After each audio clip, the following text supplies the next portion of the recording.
தாய் தமிழ் உறவுகள் அனைவரையும் தமிழ்நாடு தமிழர் நாடு வலையொலி மூலமாக வரவேற்பதில் பெருமகிழ்ச்சி கொள்கின்றேன்.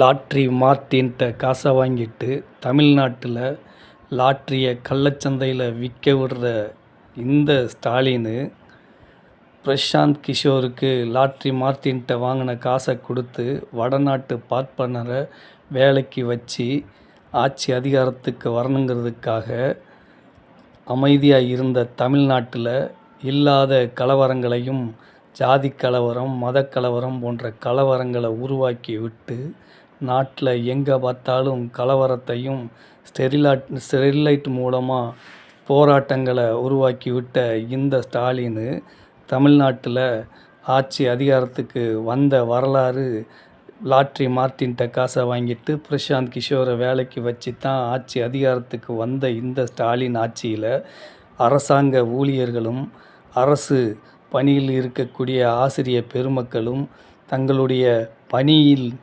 வருமானம் சம்பளத்தை கேட்டு போராடிக்கிட்டு இருக்கிற இந்த வேளையில் நாட்டு மக்களுக்கான அரசு ஊழியர்கள் வேலை செஞ்ச ஊழியர்களுக்கு பணம் கொடுக்க வக்கில்ல தமிழ்நாடு கவர்மெண்ட்லன்னு சொல்லிக்கிட்டு நாட்டு மக்களின் தேவைகளை பூர்த்தி செய்ய முடியாத இந்த கருணாநிதி மகனால் கருணாநிதி செத்த சமாதிக்கு பல 100 கோடிகளை செலவழித்து சமாதி கட்டுறதுக்கு காசு இருக்குது.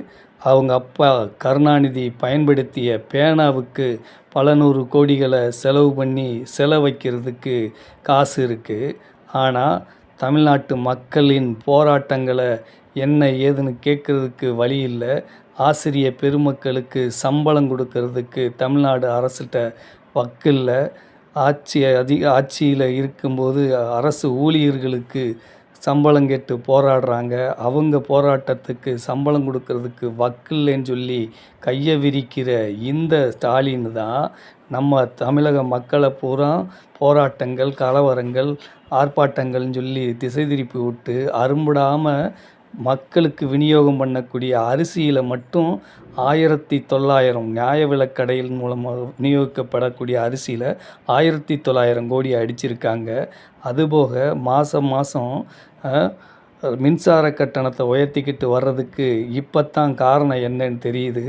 அதாவது அதானி அவர்கிட்ட இருந்து லஞ்சம் வாங்கிட்டு அதானி கொடுக்குறக்கு மின்சாரத்தை தமிழ்நாட்டில் விநியோகம் பண்ணுறதுக்காக அவங்க கொடுக்குற ரேட்டுக்கு தமிழக மக்களை நிர்பந்தித்து வருஷத்துக்கு வருஷம் மாதத்துக்கு மாதம் மின்சார கட்டணத்தை உயர்த்திக்கிட்டே வருது. இந்த ஸ்டாலின் அரசுனால தான் தமிழக மக்கள், அதாவது அரசு பணியாளர்களுக்கு சம்பளம் கொடுக்க வக்கில்லைங்கிறாங்க.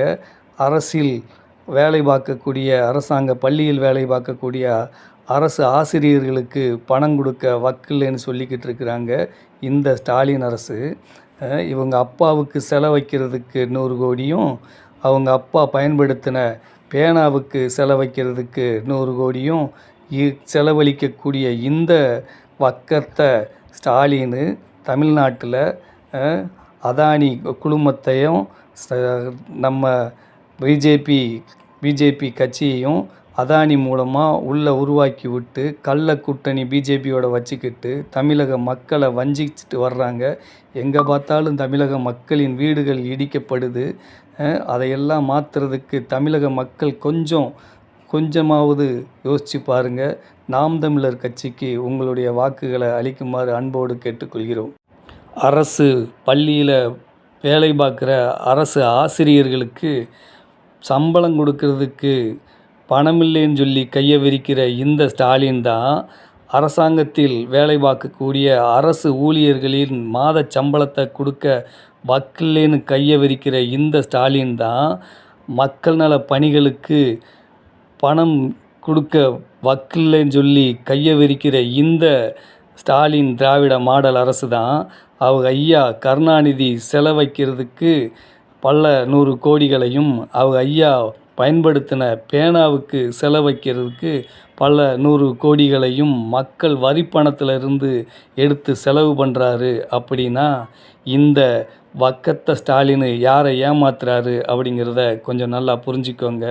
அதாவது பேனா செலவைக்கிறதுக்கு காசு இருக்குது, அவங்க அப்பன் செலவைக்கிறதுக்கு காசு இருக்குது, நாட்டு மக்கள் வேலை பார்த்த பணத்தை கொடுக்கறதுக்கு, சம்பளத்தை கொடுக்கறதுக்கு இந்த வக்கத்த ஸ்டாலின் அரசால் முடியலை. பணம் இல்லை. இந்த நாய் தான் தமிழ்நாட்டின் முதலமைச்சராக இப்போ இருக்குது. ஒரு நாள் என் தமிழ் மீது, என் தாயின் மீது, என் தலைவன் மீது சத்தியம் என்று சொல்றேன், இந்த நிலம் எனக்கு சிக்கிச்சு, நீ செத்த.